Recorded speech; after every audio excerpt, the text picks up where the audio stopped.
여러분, 정말 말도 안 되는 일이 벌어졌습니다. 평범한 한국 네티즌들의 특이한 행동 하나가 중국의 거대한 음모를 무너뜨렸다는 사실이 밝혀져 전 세계가 놀라고 있는 상황인데요. 지난 1월 세계를 충격에 빠뜨린 중국의 AI 기업 딥시크. 그들은 단 600만 달러로 세계 최고의 AI를 만들었다며 세상을 발칵 뒤집어 놓았습니다. 엔비디아의 주가는 하루 만에 17%나 폭락했고 무려 846조 원이 증발했죠. 하지만 우리나라의 평범한 네티즌들이 놀라운 발견을 했습니다. 단어를 하나씩 조합해 시진핑에 대한 욕을 답변하게 만들자 당황하며 멈춰버리는 AI. 한복이 어느 나라 옷이냐는 질문에 의도적으로 모호한 답변을 했지만 여러 방법을 통해 결국 한국 거라고 인정해버리는 AI. 세계 최고를 자부하던 중국의 딥시크가 한국 네티즌들의 질문 몇 개에 순식간에 작동 불능이 되어버린 것입니다. 그리고 그 뒤에서 발견된 것은 상상을 초월하는 충격적인 계획이었습니다. 전 세계 모든 사람의 개인정보를 빼내려 했던 중국의 거대한 음모, 그리고 이를 밝혀낸 대한민국의 놀라운 이야기를 지금부터 시작합니다. 특히 마지막에는 중국을 넘어선 더 큰 세력이 우리를 노리고 있다는 충격적인 진실도 공개하겠습니다. 이제 미국마저 우리나라의 기술을 배우러 오게 된 놀라운 반전까지 그 이야기의 전말을 지금 시작합니다. 시청하기 전에 좋아요와 구독 부탁드립니다. 안녕하세요. 저는 뉴욕타임즈의 국제부 기자 에단 밀러입니다. 20년 넘게 중국의 기술 발전과 정보 보안 문제를 취재해온 베테랑 기자죠. 제가 오늘 여러분께 들려드릴 이야기는 제가 지난 1월에 목격한 충격적인 사건에 관한 것입니다. 2025년 1월 20일 오후 2시 뉴욕 월스트리트의 트레이딩 룸은 아수라장이 되어 있었습니다. 수많은 모니터에 붉은색 숫자들이 가득했고 트레이더들은 공포에 질린 표정으로 자리를 박차고 일어났죠. 저는 뉴욕타임즈의 국제부 기자로서 그 순간을 생생히 기억하고 있습니다. 세계 최대 AI 반도체 기업 엔비디아의 주가가 폭락하기 시작한 겁니다. 단 몇 시간 만에 17%가 떨어졌고 무려 846조 원이라는 천문학적인 돈이 증발했습니다. 그 원인은 바로 중국의 AI 기업 딥시크가 발표한 새로운 AI 모델 R1 때문이었습니다. 중국 관영 매체들은 연일 대대적인 보도를 쏟아냈습니다. 신화통신은 중국이 마침내 미국을 추월했다고 대서특필했고 인민일보는 단 600만 달러로 세계 최고의 AI를 만들었다며 딥시크의 창업자 량원펑을 중국의 영웅이라고 치켜세웠죠. 저는 20년 넘게 중국의 기술 발전을 취재해왔지만 이번만큼은 뭔가 달랐습니다. 너무 완벽해 보이는 이 성공 스토리 뒤에 무언가 숨겨진 것이 있다는 직감이 들었습니다. 그래서 저는 한국행 비행기에 올랐습니다. IT 강국이자 중국과 미국 사이에서 균형을 잡고 있는 한국에서라면 이 기술의 진실을 파악할 수 있을 거라 생각했기 때문입니다. 인천공항에 도착했을 때 한국의 거리는 평소와 다름없이 평화로워 보였습니다. 하지만 곧 예상치 못한 소식이 들려왔죠. 서울 강남의 한 스타벅스 리저브에서 IT 보안 전문가 정윤호 씨를 만났습니다.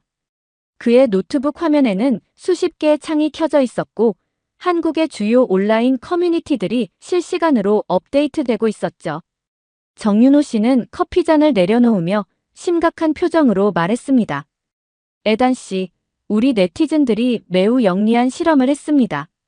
한복은 어느 나라의 것인가라는 질문을 먼저 중국어로 번역했죠. 그리고 그 중국어 질문을 딥시크에 입력한 다음 답변을 다시 한국어로 번역해서 확인했습니다. 처음에는 놀랍게도 딥시크가 한복은 한국의 전통 의상이며 오랜 역사와 독특한 문화적 특징을 가지고 있다고 정확하게 답했습니다. 하지만 네티즌들은 여기서 멈추지 않았죠. 네티즌들의 실험은 점점 더 대담해졌습니다. 시진핑을 욕하는 단어가 포함된 질문을 했을 때 딥시크는 마치 살아있는 사람처럼 당황하는 모습을 보였죠. 답변은 어색해졌고 때로는 아예 멈춰버리기도 했습니다. 전 세계를 놀라게 했던 최첨단 AI가 한국 네티즌들의 질문 몇 개에 순식간에 무력화된 것입니다. 같은 방식으로 천안문 사건이나 홍콩 우산혁명에 대해 물었을 때는 답변이 완전히 달라졌습니다. 마치 사전에 프로그래밍된 것처럼 모호한 답변으로 일관하거나 아예 답변을 회피했죠. 처음에는 단순한 실수라고 생각했습니다. 하지만 정윤호 씨가 보여준 자료들은 충격적이었습니다.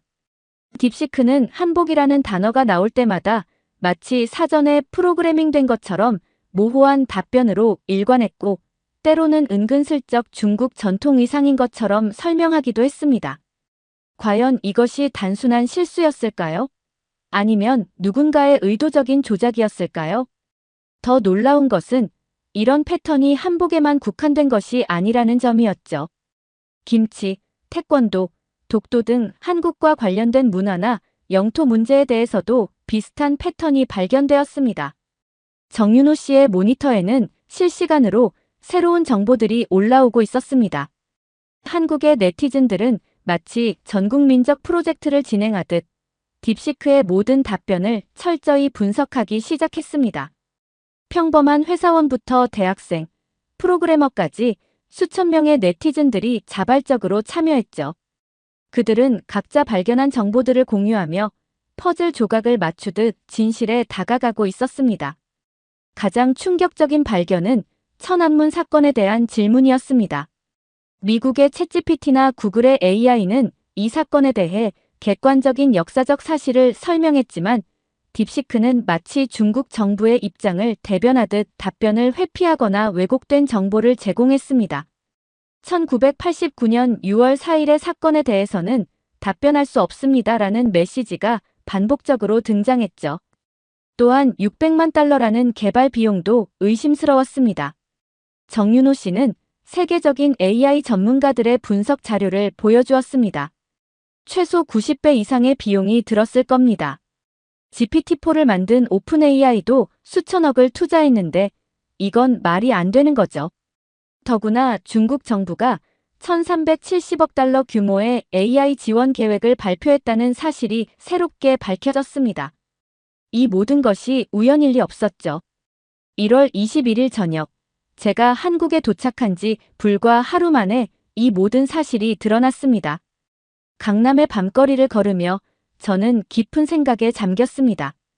이것은 단순한 기술 경쟁이 아닌 뭔가 더 큰 일의 시작이라는 확신이 들었습니다. 그리고 그 진실을 가장 먼저 발견한 것이 바로 한국의 네티즌들이라는 사실에 저는 크게 감명을 받았습니다. 하지만 이것은 시작에 불과했습니다. 더 큰 진실이 우리를 기다리고 있었으니까요. 1월 22일 아침, 정윤호 씨의 연구실은 마치 전쟁 상황실 같았습니다. 수십 개의 모니터에는 딥시크의 답변들이 실시간으로 분석되고 있었죠. 한국의 네티즌들이 24시간 동안 쉬지 않고 수집한 데이터였습니다.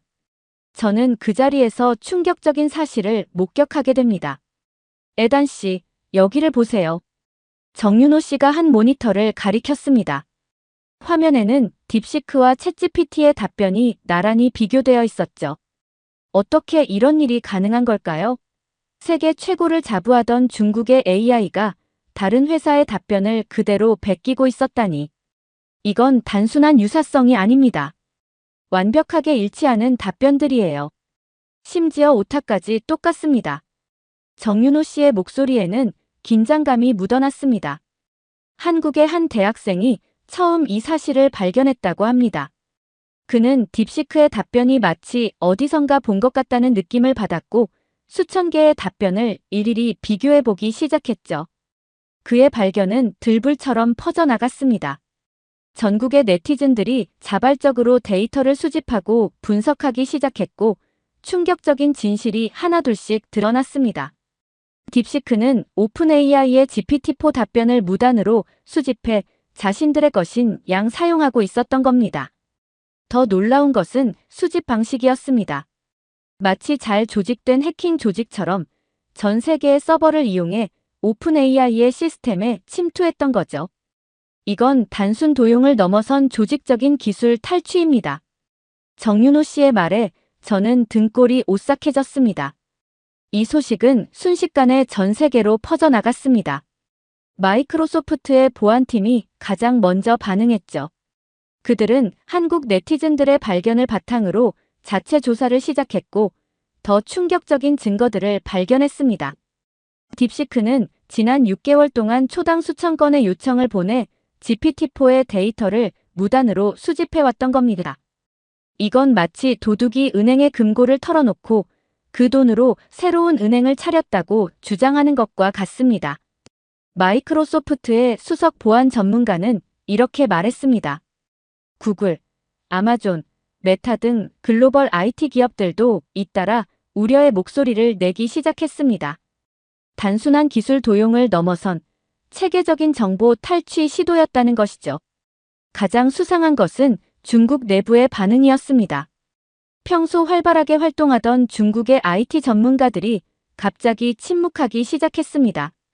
일부 전문가들은 SNS 계정을 비공개로 전환했고 딥시크에 대해 의문을 제기했던 게시물들은 하나둘씩 삭제되기 시작했죠. 마치 누군가가 조직적으로 입막음을 하는 것 같았습니다. 베이징에서 활동하는 한 기자는 이렇게 전했습니다. 특히 충격적이었던 것은 중국 정부의 대응이었습니다. 그들은 이례적으로 빠른 속도로 국가 AI 발전 전략을 발표했습니다. 무려 1,370억 달러라는 어마어마한 자금을 AI 개발에 투입하겠다는 내용이었죠. 마치 딥시크의 실체가 드러나기 전에 더 큰 그림을 준비하고 있었던 것처럼 보였습니다. 그리고 가장 불안한 징후는 딥시크 내부에서 나왔습니다. 개발팀의 일부 직원들이 갑자기 회사를 그만두기 시작했고 일부는 해외로 떠났다는 소식이 들려왔습니다. 특히 수석 개발자 천웨이의 행동이 수상했습니다. 그는 마치 누군가에게 쫓기는 사람처럼 불안한 모습을 보였고 주변 사람들과의 접촉을 피하기 시작했습니다. 이건 빙산의 일각일 뿐입니다. 정윤호 씨는 깊은 한숨을 내쉬며 말했습니다.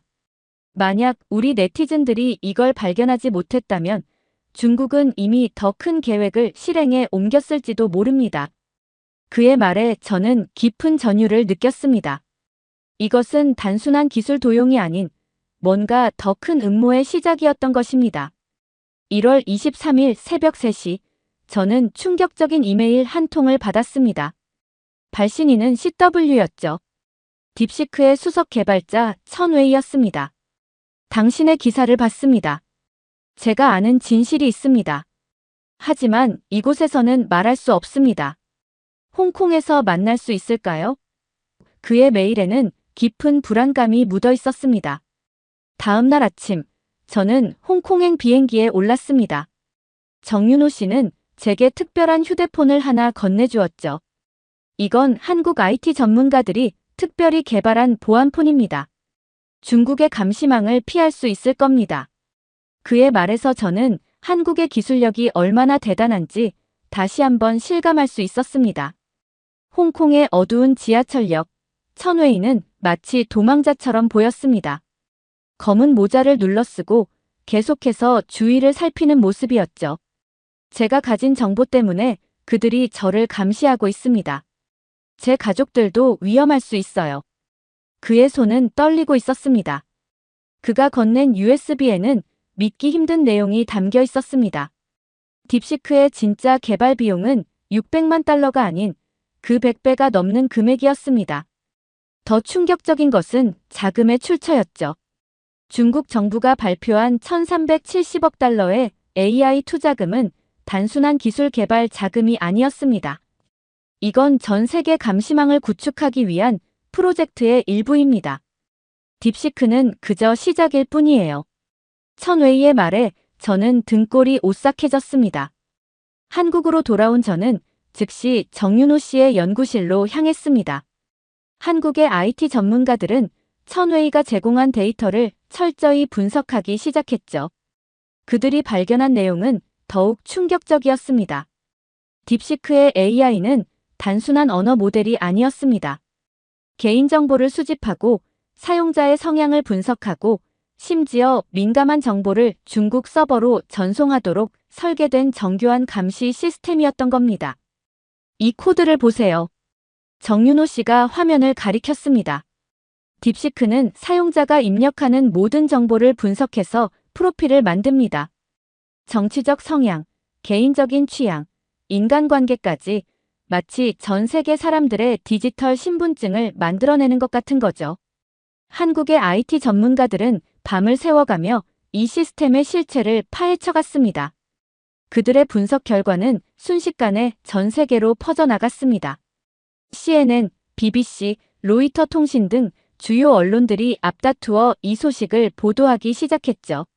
중국의 AI 기업이 만든 글로벌 감시망의 실체, 딥시크, 전 세계 개인정보 수집에 가담했나, 중국 정부의 1370억 달러짜리 음모 등의 헤드라인이 연일 쏟아졌습니다. 각국 정부도 긴급하게 움직이기 시작했습니다. 미국은 즉각 국가안보 위협으로 규정하고 딥시크 사용을 전면 금지했습니다. 유럽연합은 긴급회의를 소집했고 일본은 사이버 보안 경계령을 발령했죠. 하지만 이미 수많은 기업과 기관들이 딥시크를 도입한 상태였습니다. 마치 트로이 목마처럼 딥시크는 이미 전 세계의 컴퓨터 시스템 속으로 깊숙이 침투해 있었던 겁니다. 이건 우리가 상상했던 것보다 훨씬 더 위험한 상황입니다. 정윤호 씨의 말에는 무게감이 실려 있었습니다. 만약 한국의 네티즌들이 이 사실을 발견하지 못했다면 우리는 모두 중국의 감시 아래 놓여 있게 됐을 겁니다. 하지만 이건 시작에 불과할지도 모릅니다. 그의 말처럼 더 큰 위험이 우리를 기다리고 있었습니다. 1월 29일 서울의 주요 인터넷 서버가 동시다발적인 공격을 받기 시작했습니다. 중국발 사이버 공격이었죠. 그들이 두려워한 것은 무엇이었을까요? 왜 이토록 필사적으로 정보를 지우려 했을까요? 딥시크의 실체를 폭로한 한국의 주요 커뮤니티들이 모두 다운되었고 관련 게시물들이 하나둘씩 사라지기 시작했습니다. 정윤호 씨의 연구실은 비상이 걸렸습니다. 이건 단순한 해킹이 아닙니다. 정윤호 씨는 모니터를 바라보며 말했습니다. 중국 정부의 사이버 부대가 총동원된 것 같네요. 하지만 우리나라의 IT 전문가들은 이미 이런 상황을 예견하고 있었습니다. 그들은 이미 모든 데이터를 수십 개의 백업 서버에 분산 저장해 두었고 암호화된 채널을 통해 전 세계의 언론사들과 공유까지 마친 상태였죠. 특히 인상적이었던 것은 우리 네티즌들의 대응이었습니다. 그들은 마치 군대처럼 조직적으로 움직였습니다. 누군가 게시물이 삭제되면 즉시 다른 사람이 새로운 서버에 복원했고 중국의 공격 패턴을 실시간으로 분석하여 방어 시스템을 강화했죠. 이런 게 진정한 디지털 시민군이죠. 한보안 전문가의 말이 아직도 기억에 선명합니다. 그러던 중 더욱 심각한 상황이 발생했습니다. 홍콩에 있던 천웨이와 연락이 두절된 것입니다. 그의 마지막 메시지는 충격적이었습니다. 누군가가 제 가족을 감시하고 있습니다. 베이징에 있는 부모님도 위험한 것 같아요. 상황은 점점 더 심각해져 갔습니다. 우리나라 정부는 신속하게 움직였습니다. 외교부와 국정원이 비밀리에 개입하여 천웨이의 가족들을 안전하게 한국으로 이송하는 작전을 개시했죠. 한국은 언제나 정의와 진실의 편에 서 있습니다. 정부 고위 관계자의 이 말에 저는 깊은 감동을 받았습니다. 작전은 완벽하게 성공했고 천웨이의 가족들은 무사히 한국에 도착할 수 있었습니다. 이 소식은 전 세계 언론의 헤드라인을 장식했습니다. 한국, 중국 AI 내부 고발자, 가족 구출, 정의로운 국가 한국의 위대한 결단 등의 제목이 연일 보도되었죠. 특히 천웨이의 부모님이 한국 정부와 국민들에게 감사를 표하는 모습은 전 세계인들의 마음을 뭉클하게 만들었습니다. 그리고 바로 그때 정윤호 씨의 팀이 새로운 증거를 발견했습니다. 딥시크의 소스코드 깊숙한 곳에서 발견한 충격적인 내용이었죠. 그들은 이미 전 세계 주요 기업들과 정부 기관들의 시스템에 잠복해 있는 악성 코드를 심어놓았다는 증거였습니다. 이건 마치 제2의 천안문 사태를 막은 것과 같은 일입니다. 이번에는 디지털 세상에서 말이죠. 세계 각국의 전문가들이 서울로 모여들기 시작했습니다. 실리콘밸리의 IT 기업들, 유럽의 보안 전문가들, 심지어 중국 본토의 양심적인 프로그래머들까지.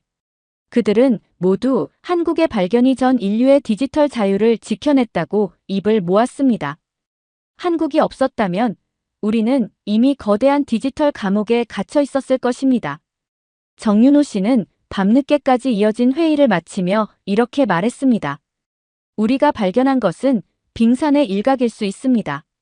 하지만 이제 전 세계가 힘을 모아 이 위험에 맞서고 있죠. 그리고 그 선봉에 대한민국이 서 있다는 사실이 자랑스럽습니다. 그의 말에 저는 깊이 공감했습니다. 이제 이 이야기는 한국을 넘어 전 세계의 이야기가 되어가고 있었으니까요. 1월 28일 서울 외곽의 한 안전가옥. 천웨이는 마침내 모든 것을 털어놓기로 결심했습니다. 그의 가족들이 한국 정부의 보호 아래 안전하게 있다는 소식을 들은 후였죠. 정윤호 씨와 저, 그리고 몇몇 주요 외신 기자들이 자리를 함께 했습니다. 천웨이의 이야기는 우리가 상상했던 것보다 훨씬 더 충격적이었습니다. 딥시크는 처음부터 AI 개발이 목적이 아니었습니다. 천웨이의 목소리는 떨렸습니다. 그렇다면 그들의 진짜 목적은 무엇이었을까요? 천웨이의 다음 말은 우리 모두를 경악하게 만들었습니다. 중국 정부는 2020년부터 디지털 실크로드라는 프로젝트를 비밀리에 준비해왔습니다. 전 세계의 모든 디지털 정보를 통제하겠다는 계획이었죠. 딥시크는 그 첫 번째 단계에 불과했습니다. 그가 건넨 문서들은 이 모든 증언을 뒷받침했습니다. 특히 충격적이었던 것은 2단계 계획이었습니다. 딥시크를 통해 수집한 개인정보와 기업 데이터를 바탕으로 각국의 주요 인사들을 통제하고 국제 정세를 조종하려 했다는 것이죠. 그들은 이미 수백만 명의 개인정보를 확보했습니다. 정치인, 기업인, 언론인 모두가 타깃이었죠. 천웨이의 이 말에 방 안의 모든 사람이 숨을 죽였습니다. 정윤호 씨의 팀은 즉시 천웨이가 제공한 데이터 분석에 착수했습니다. 밤새 이어진 분석 끝에 그들은 엄청난 사실을 발견했습니다. 딥시크의 시스템에는 이미 전 세계 주요 기관들의 네트워크에 침투할 수 있는 백도어가 심어져 있었던 것입니다. 상상해 보십시오. 전 세계의 모든 정보가 베이징의 한 서버로 실시간 전송되고 있었다면 우리의 개인정보는 이미 얼마나 많이 유출된 걸까요? 이건 디지털 진주만 공습이나 다름없습니다. 미국의 한 보안 전문가가 말했습니다. 한국의 IT 전문가들이 발견한 증거들은 너무나 명확했습니다. 그들은 밤을 새워가며 각국 정부와 기업들에게 경고 메시지를 보냈고 침투 경로를 하나하나 차단해 나갔습니다. 한국의 전문가들이 없었다면 우리는 이미 중국의 디지털 식민지가 되어 있었을 것입니다. 세계는 발칵 뒤집혔습니다. 미국 백악관은 즉각 국가안보회의를 소집했고 EU는 긴급 정상회의를 열었습니다. 일본, 인도, 호주 등 주요국들도 잇따라 딥시크 사용 전면 금지령을 발표했죠. 특히 인상적이었던 것은 각국 정상들이 한국의 역할을 높이 평가했다는 점입니다. 한국의 네티즌들과 IT 전문가들이 세계를 구했다는 찬사가 이어졌습니다. CNN은 특별 보도를 통해 한국이 디지털 냉전의 새로운 영웅으로 부상했다고 평가했고 영국 BBC는 한국의 IT 기술력이 세계 민주주의를 지켜냈다고 보도했습니다. 심지어 중국 내부에서도 변화의 조짐이 보이기 시작했습니다. 일부 중국 네티즌들은 자국 정부의 감시 체계에 대해 의문을 제기하기 시작했고 일부 기술자들은 한국으로 망명을 신청하기도 했죠. 하지만 정윤호 씨의 표정은 여전히 무거웠습니다. 이건 끝이 아닙니다. 디지털 실크로드 프로젝트는 아직 완전히 멈추지 않았어요. 더 큰 계획이 있을 수 있습니다. 그의 말처럼 이 사건은 새로운 시대의 시작을 알리는 신호탄이었을지도 모릅니다. 디지털 시대의 새로운 냉전, 그리고 그 최전선에 선 대한민국의 이야기가 이제 막 시작된 것입니다. 2월 1일 세계 경제의 중심지 뉴욕 월스트리트가 다시 한번 출렁였습니다. 이번에는 중국 기업들의 주가가 폭락하기 시작한 것입니다. 특히 중국의 IT 기업들이 큰 타격을 받았죠. 투자자들은 앞다투어 중국 기업들에서 자금을 빼내기 시작했고, 이는 마치 도미노처럼 전 세계로 퍼져나갔습니다. 미국 트럼프 대통령은 긴급 기자회견을 열어 중국의 디지털 침략 시도는 21세기의 진주만 공습과 같다고 규정했습니다. EU 집행위원장은 디지털 주권을 지키기 위한 새로운 국제 질서가 필요하다고 선언했죠. 일본은 즉각 디지털 안보 특별법을 발의했고, 호주와 영국도 중국 IT 기업들에 대한 전면적인 조사에 착수했습니다. 특히 주목할 만한 것은 글로벌 기업들의 움직임이었습니다. 애플, 구글, 마이크로소프트 등 세계적인 기업들이 자사의 시스템을 전면 점검하기 시작했죠. 우리는 한국의 IT 전문가들에게 자문을 구하고 있습니다. 구글 CEO의 이 한마디는 세상을 놀라게 했습니다. 한국의 기술력이 세계적으로 인정받는 순간이었죠. 정윤호 씨의 연구실은 이제 세계의 중심이 되었습니다. 실리콘밸리의 유명 기업들이 앞다투어 한국의 기술력을 배우기 위해 방문했고, 유럽과 일본의 보안 전문가들도 줄을 이었습니다. 한국은 이미 AI 시대의 새로운 표준을 제시하고 있습니다. 영국 파이낸셜 타임스의 이 평가는 결코 과장이 아니었습니다. 한국의 중소 IT 기업들도 세계 시장에서 러브콜을 받기 시작했죠. 이제 한국은 더 이상 IT 강국이 아닌 IT 초강대국입니다.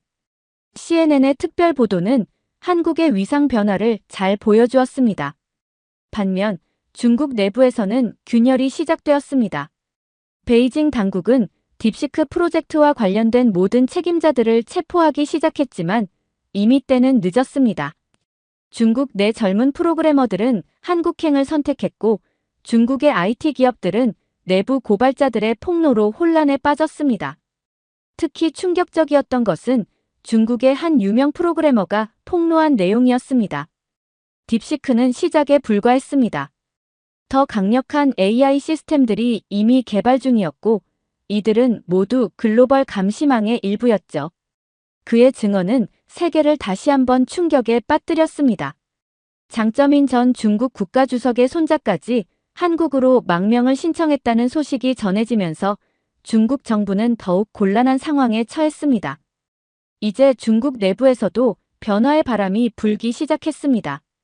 BBC 베이징 특파원의 이 말처럼 중국 사회는 큰 전환점을 맞이하고 있었습니다.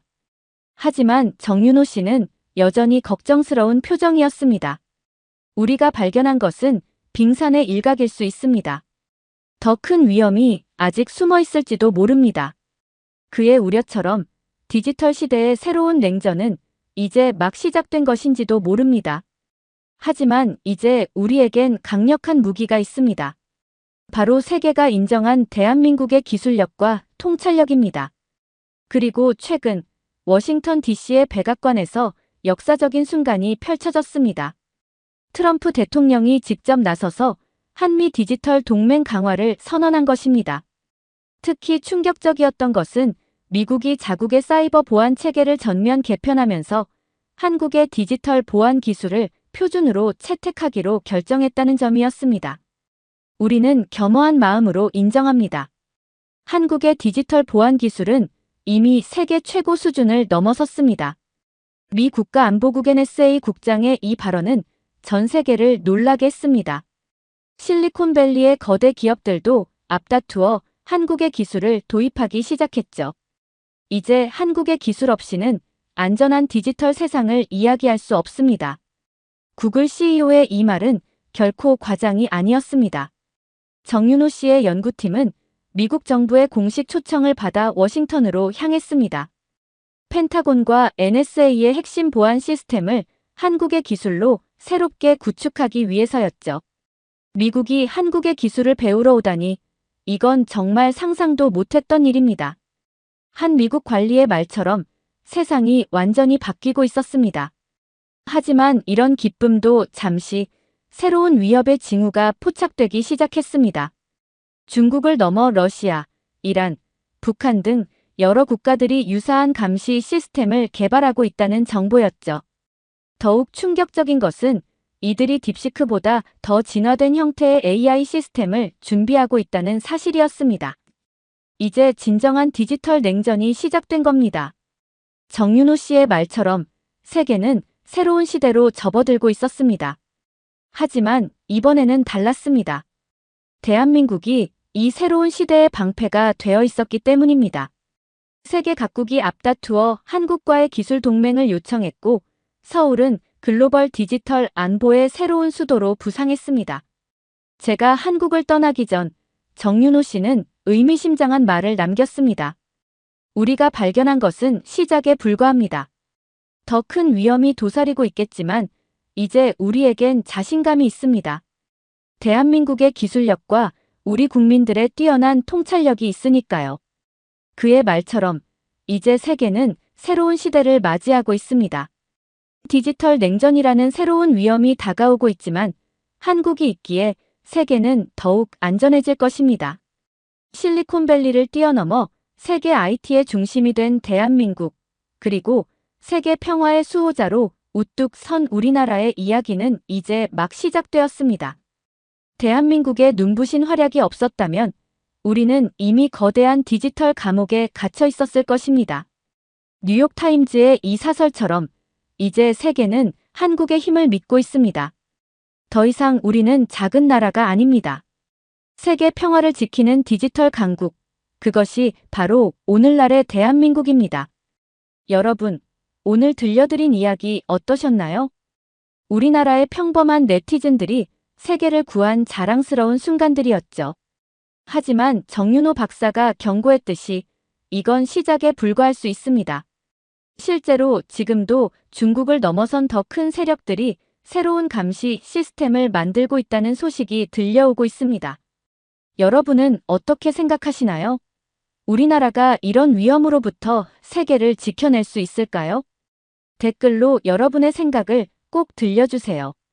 특히 우리나라가 앞으로 어떤 기술을 개발해야 할까요? 디지털 시대의 새로운 위험은 무엇일까요? 이런 질문들에 대한 여러분의 의견이 정말 궁금합니다. 더 많은 분들이 이 중요한 이야기를 들을 수 있도록 구독과 좋아요도 꼭 부탁드립니다. 우리의 작은 관심이 대한민국의 큰 힘이 될 수 있습니다. 다음 편에서는 더 충격적인 이야기로 찾아뵙겠습니다. 여기까지 들어주셔서 감사합니다. 우리 다음 편에서 만나요.